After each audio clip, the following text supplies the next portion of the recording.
Hi guys, welcome back. Today we'll be looking at Max Brooks' World War Z, An Oral History of the Zombie War. I'm Colin, and this is Colin for Books.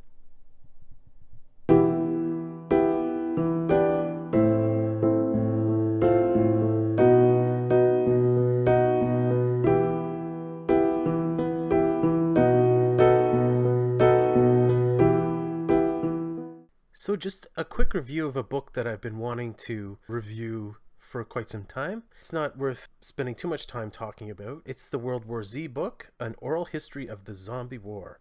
This is, of course, the book made famous by the movie starring Brad Pitt. Now, as is kind of well known, the book and the movie do not have all that much in common. Part of the reason for this is apparently the lots of trouble they had in the production side of the movie. I loved the movie.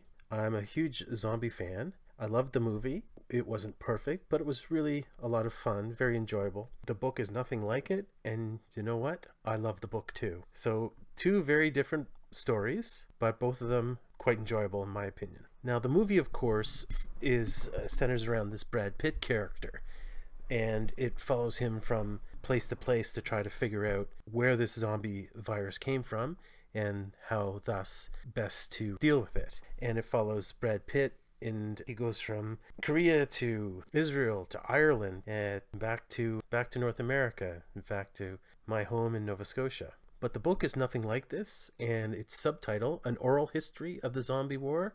It's a series of interviews with people who had dealt with the zombie outbreak in their parts of the world. So there is presentations of people dealing with the outbreak in New Jersey or New York, people dealing with it in India, in China, and Middle East, and Japan. I'm sure I'm leaving out one or two places, but basically that's the layout of the book. It's very well done. I think another thing that stands out from this, of course, is that my impression is that the zombies in the book aren't running zombies like they are in the movie. Now, this is a fundamental division in the zombie subgenre, of course. The invention of running zombies, which were brought to the front in this new zombie fascination with the movie 28 Days Later. Zombies originally acted like zombies, plodding, mindless animals, basically. The zombies in the book are presented as slow-moving as well. The zombies in the movie, of course, are almost unrealistically fast.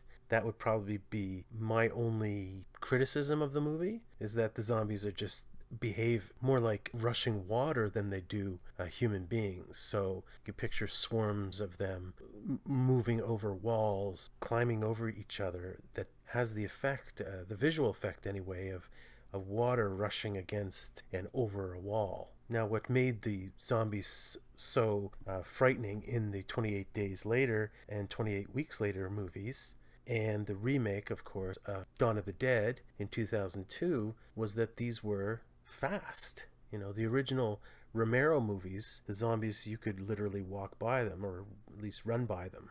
And so it appealed to a different aesthetic in that way. So in the book, the problem with the zombies isn't their speed, of course, but simply their mass quantity. And you can picture that, for instance, in places like India or New York City, where you're dealing with literally millions of mindless enemies bent on your destruction.